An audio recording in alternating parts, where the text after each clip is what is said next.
వైశ్య సోదరులందరూ కూడా ఎప్పుడు కూడా మాకు సపోర్ట్ చేసి గెలిపిస్తూ ఉంటారు.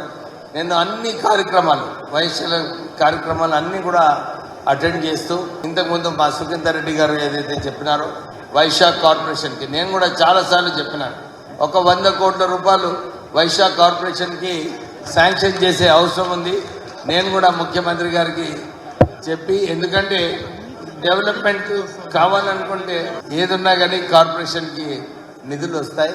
సో వైశ్యులందరూ కూడా సమాజంలో ఏ కార్యక్రమం అయినా కానీ వాళ్ళందరూ కూడా ముందుకు వచ్చి ప్రోత్సహించి ఏదో ఒక కాంట్రిబ్యూషన్ చేస్తూ ఉంటారు.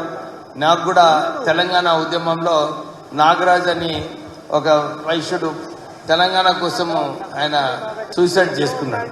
కానీ వారి కుటుంబానికి వాళ్ళ మదర్ ఉన్నంత రోజులు నేను వారికి పెన్షన్ ఎవ్రీ ఇయర్ పంపించాను.